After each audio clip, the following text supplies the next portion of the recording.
Dear student, you are most welcome to our educational channel mechanical Pandit. और मैं आपके प्यारे पांडे सर।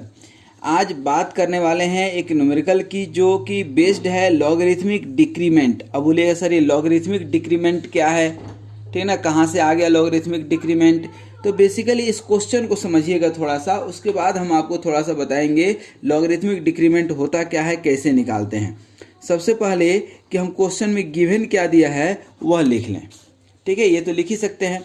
क्या बोल रहा है कि मास ऑफ 5 kg, मास कितना दिया है 5 kg, hangs from a spring, hangs from an spring. जैसे ये स्प्रिंग है और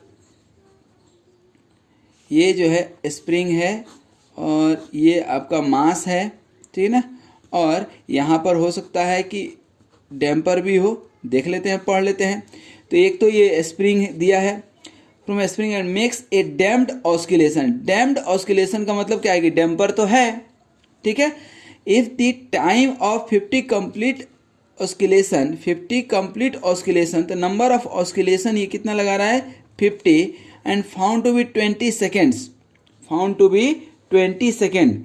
तो यहाँ पर 50 जो है साइकिल्स कंप्लीट करता है, 50 साइकिल्स, और टाइम कितना है 20 सेकेंड्स। तो फ्रीक्वेंसी कितना हो जाएगा 50/20, number of cycles per unit time, यही होता है ना। तो इसको आप निकालेंगे तो कितना हो जाएगा 2.5 हर्ट्ज, सिंपल सा है। And the ratio of the first downward displacement to the sixth is found to be 22.5। अब इसको थोड़ा सा समझिएगा, क्या बोल रहा है, first downward displacement to the sixth is found. अब देखिए ये यदि आपका स्प्रिंग और डैम्पर मास को आपने एक डिस्प्लेसमेंट दे दिया दोस्तों, तो इसका यदि हम जो है एक प्लॉट करें, तो इसका जो है कुछ ऐसा आएगा। ये कैसे आएगा, कुछ ऐसा आएगा, ठीक है। अब ये बोल रहा है कि आपका जो पहला वाला है, ठीक है ना, ये फर्स्ट डिस्प्लेसमेंट इतना हुआ, कितना x1, क्योंकि यहाँ से शुरू तो हुआ, ठीक है ना, यहाँ से शुरू, अब धीरे धीरे ये घटते जा रहा है ना। ये x2 हो गया, ये x3 हो जाएगा, ये x4 हो जाएगा, x5 हो जाएगा, x6, ये धीरे धीरे ये जो डिस्प्लेसमेंट होगा, ठीक है ना, ये जो x1 था धीरे धीरे घटते घटते सिक्स्थ डिस्प्लेसमेंट। तो क्या बोला, sixth is found to be इतना, the ratio of the first downward displacement, ये डाउनवर्ड डिस्प्लेसमेंट दैट मीन्स की x1/x6 is found to be 22.5. Find the spring stiffness and damping coefficient, मतलब आपको यहाँ पर K निकालना है और damping coefficient निकालना है, ठीक है। अब जो है इसके कॉन्सेप्ट को थोड़ा समझिएगा। सबसे पहले आप याद कीजिएगा, हम लोग differential equation for the damped vibration पढ़े थे, क्या याद, मैं लिख देता हूँ, differential equation for damped vibration, damped vibration. ये लेक्चर नंबर हमारा 30 है इसी प्लेलिस्ट में, ठीक है ना। मैं इसके डिस्क्रिप्शन में भी जो है इसका डाल दूंगा, ठीक है। तो ये चीज़ आप देख सकते हैं, एक तो कि लेक्चर नंबर 30 में differential equation for damped vibration देख लीजिएगा। दूसरा पार्ट समझने की कोशिश कीजिएगा कि 30 के बाद 31 में ही हमने लॉगरिथमिक डिक्रीमेंट बताया था। अब बोलिएगा सर लॉगरिथमिक डिक्रीमेंट तो पहले समझा दीजिए, बिल्कुल समझा देते हैं दोस्तों। सबसे पहले हमने जब डैम्प्ड वाइब्रेशन बताया था, डैम्प्ड वाइब्रेशन क्या बताए थे, डैम्प्ड वाइब्रेशन, तो इसमें हमने निकाला था डैम्पिंग रेशियो, जिसको कि हमने जीटा लिखा था, और ये था C/cc, C/cc। अब C/cc जो था, ठीक है ना, C/cc बेसिकली ये C क्या है आपका, डैम्पिंग कोफिशिएंट, ठीक है, और ये cc क्या है, क्रिटिकल डैम्पिंग, क्रिटिकल डैम्पिंग,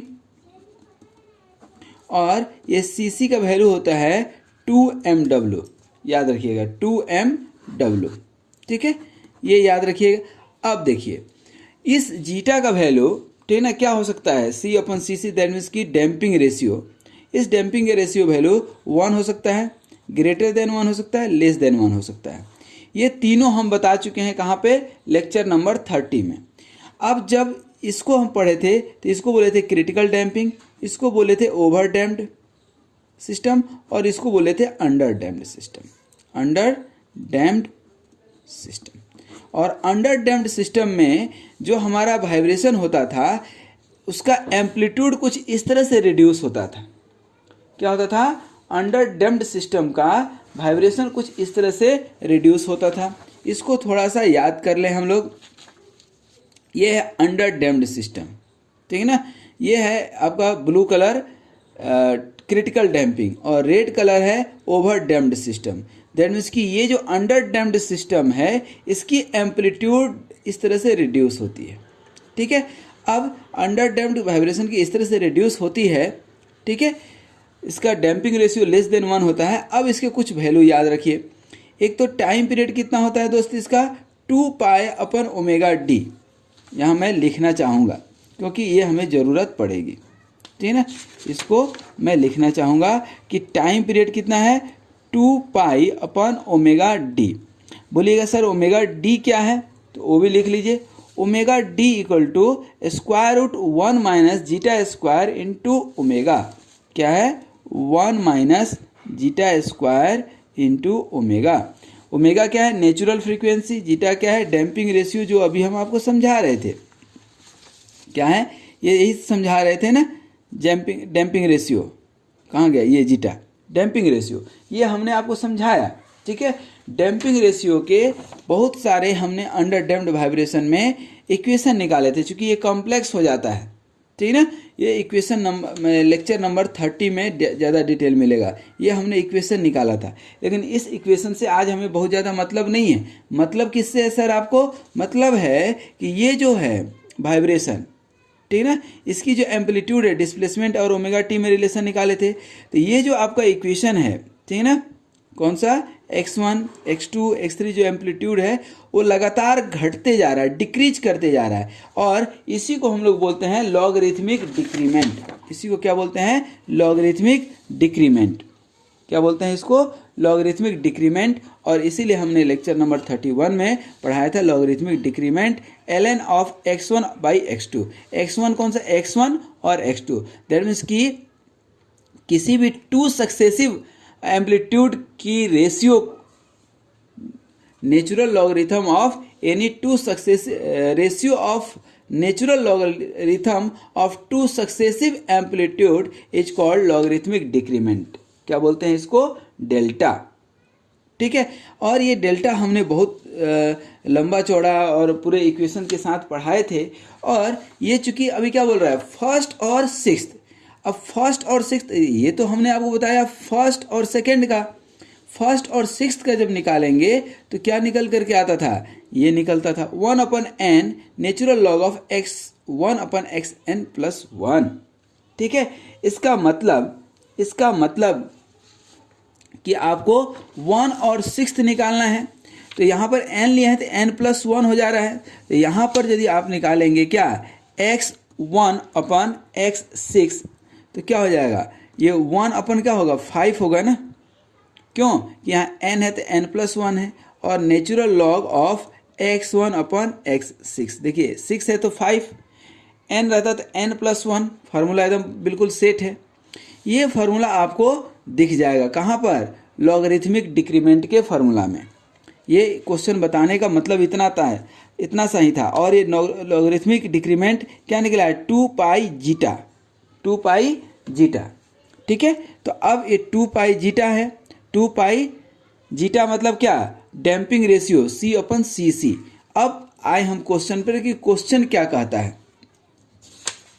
ये तो राम कहानी पढ़े जो हम लोग पढ़ चुके हैं। अल्टीमेटली K और C ही तो हमें निकालना है, ठीक है ना। क्या निकालना है, K और C निकालना है। तो K और C निकालना है दोस्तों। तो अब आपके पास ये फार्मूला है कौन सा, डेल्टा = 1/n और natural log of x 1/xn+1, ठीक है। ये कहीं से कहीं भी आप इंटर रिलेट कर सकते हैं, इसीलिए ये फार्मूला हमने आपको बताया था। अब ये डेल्टा = x 1/x6 चाहिए, तो ये क्या हो जाएगा, 1/5 natural log of x1 upon x6 हो जाएगा कि नहीं। ये डेल्टा आप निकालेंगे 1/5 और नेचुरल लॉग x1 अपन x6 दिया है 22.5।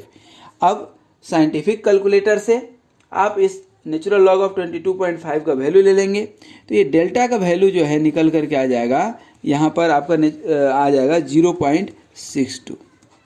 इस डेल्टा का वैल्यू आ गया, ठीक ना, क्या आ गया, डेल्टा का वैल्यू आ गया। अच्छा, अभी डेल्टा का एक और फार्मूला हमने आपको अभी बताया था। कौन सा फार्मूला बताया था?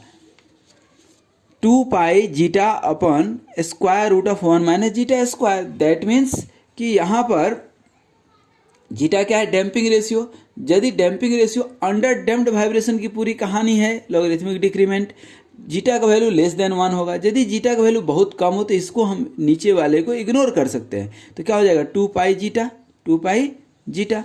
तो हम क्या लिख सकते हैं यहाँ पर इक्वेशन लिखेंगे हम, ठीक ना। क्या लिखेंगे? For a small value of, यहाँ लिख देते हैं for a small value of zeta, मतलब क्या? Damping ratio. और मैं बार बार बोल रहा हूँ कि डैम्पिंग रेशियो कम है तभी तो लॉगरिथमिक डिक्रीमेंट है, ठीक ना। तो डेल्टा इक्वल टू क्या हो जाएगा? 2 पाई जीटा। अभी आपके पास फार्मूला है ऑलरेडी, ठीक ना, आपके पास फार्मूला ऑलरेडी लगा हुआ है, ठीक है। तो 2 पाई जीटा। अब यहाँ देखिए तो डेल्टा आपको मिल गया, कितना मिला? 0.62, 0.62, 2 पाई और जीटा तो मालूम ही नहीं है, तो यहाँ से जीटा तो निकाल सकते हैं आप, ठीक ना। इसको निकालेंगे आप तो 0.091 कुछ आएगा, 991। ये आपको जीटा का वैल्यू निकल गया। जीटा मतलब क्या? C/Cc, याद रखिएगा, ये डैम्पिंग रेशियो C/Cc, यही है ना, C/Cc। अच्छा, अब एक वैल्यू और आपको बता दें। अभी हमने कहीं इक्वेशन आपको बताया था, उस इक्वेशन को पहले हम दिखाएंगे, उसके बाद ही आगे कुछ लिखेंगे हम, ठीक ना। ये देखिए, अभी हमने क्या दिखाया था? Damped angular frequency equal to square root 1 minus zeta square into omega. लिखे हैं कि नहीं? मतलब कि यहाँ पर क्या लिखे? Omega D equal to square root 1 minus zeta square into omega N, natural frequency जो भी आपको लिखना हो। दैट मीन्स कि ओमेगा इक्वल टू कितना हो जाएगा? ओमेगा डी अपन square root of 1 minus zeta का स्क्वायर हो जाएगा कि नहीं। ओमेगा डी का वैल्यू कुछ दिया है क्या, या डैम्प्ड वाइब्रेशन का वैल्यू हमें मालूम है क्या, ठीक ना, क्योंकि जीटा का तो मालूम है। ओमेगा डी आई थिंक कहीं ना कहीं दिया है। ये देखिए, ये जो है आपका ये 2.5 हर्ट्ज बेसिकली डैम्प्ड ऑस्किलेशन का दिया था। देखिए, hands flow spring makes damped oscillation if the time, तो ये बेसिकली एफ डी है। क्या है? एफ डी है।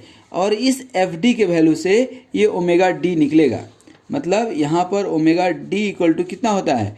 2 पाई एफ डी होगा। और ये एफ डी कितना है? 2.5 हर्ट्ज। देन उसकी 2 पाई इंटू 2.5, ये आपका आंसर आएगा। तो अब यहाँ पर ओमेगा डी के जगह पे आप क्या लिखेंगे? 2 पाई इंटू 2.5, ये वाला वैल्यू, ठीक है, अपन 1 minus square root 1 minus zeta, zeta का वैल्यू कितना है? 0.099, तो 0.099 का स्क्वायर और ये पूरे का स्क्वायर रूट, ठीक ना। इससे आप निकालेंगे तो क्या निकल करके आएगा? ओमेगा। और ये ओमेगा आप निकालेंगे तो ये निकल करके आएगा 15.7, ठीक ना, रेडियन पर सेकेंड। याद रखिएगा, रेडियन पर सेकेंड। तो ये आपका निकल गया ओमेगा। आपको मालूम है एक और जो है कहानी, मास दिया है क्या? मास दिया है, सबसे बड़ी बात है कि मास दिया है। मास दिया है तो ये ओमेगा इक्वल टू ही क्या होता है? 1 स्क्वायर रूट के बाई एम, डायरेक्ट हम लिख सकते हैं, होता है कि नहीं। अब देखिए तो ये ओमेगा का वैल्यू कितना है? 15.7 और स्क्वायर रूट के मालूम नहीं है, एम मालूम है 5। ये दोनों तरफ स्क्वायर हम चढ़ा दें तो क्या हो जाएगा? के इक्वल टू 5 इंटू 15.7 का स्क्वायर, और ये के इक्वल टू अब आपका यहाँ से निकल जाएगा, के इक्वल टू यहाँ से आप निकालेंगे तो 1245 के आसपास आ रहा होगा न्यूटन पर मीटर। ठीक है ना। अब हम लोग तो चूंकि पढ़ाते रहते हैं तो याद रहता है वैल्यू, बट आपको जो है कहाँ से निकालना है, with the help of scientific calculator, with the help of scientific calculator only you can find. ठीक है, तो ये हमारा के निकल गया। तो ये जो है के जो हमको निकालने दिया था, ये के निकल करके आ गया कितना, 1245 न्यूटन पर मीटर। अब बात आती है कि डैम्पिंग कोफिशिएंट कैसे निकाल सकते हैं, डैम्पिंग कोफिशिएंट कैसे निकालेंगे। तो अब एक फार्मूला और अभी हम कहीं आपको लिखे थे, मैं अभी पहले दिखाऊंगा क्या, डैम्पिंग रेशियो का फार्मूला अभी हमने लिखा था। देखिए ये हमने फार्मूला लिखा था CC इक्वल टू 2mw। अब बोलिएगा सर ये CC कहाँ से आ गया, ठीक है ना, CC कहाँ से आ गया, ठीक है ना, क्रिटिकल CC क्या होता था, क्रिटिकल डैम्पिंग, ठीक है ना। तो ये CC इक्वल टू 2mw। तो यहाँ पर हम क्या निकाल सकते हैं क्या, यहाँ पर कहाँ गया, ये देखिए हमें तो निकालना है C, लेकिन आप बोल रहे हैं कि सर आप तो CC बोल रहे हैं कि 2mw, ठीक है ना। तो कोई बात नहीं, हम निकालते हैं। तो 2m कितना है 5 और w अभी कितना निकला था, ये देखिए यहाँ पर 15.7, तो ये 15.7, तो ये आप करेंगे तो 150.7। अच्छा जीटा का वैल्यू क्या होता है, जीटा इक्वल टू क्या होता है, C/cc होता है कि नहीं। जीटा का वैल्यू अभी आप कहीं निकाले हैं, जीटा का वैल्यू आप निकाले हैं, देखिए ना, ये जीटा का वैल्यू 0.0991 निकाले हैं कि नहीं। तो 0.0991 हम ले लें, जीटा का value 0.0991 equal to C/cc। CC का वैल्यू कितना निकाले, 150.7 निकाल लिए। देयरफॉर अब यहाँ से C का वैल्यू निकाल दीजिए, C का वैल्यू निकालेंगे यहाँ पर तो 15.64 आ जाएगा। क्या आएगा, इसका यूनिट क्या होता है डैम्पिंग कोफिशिएंट का, न्यूटन सेकेंड पर मीटर। तो ये C आपका निकल गया 15.64 न्यूटन सेकेंड पर मीटर।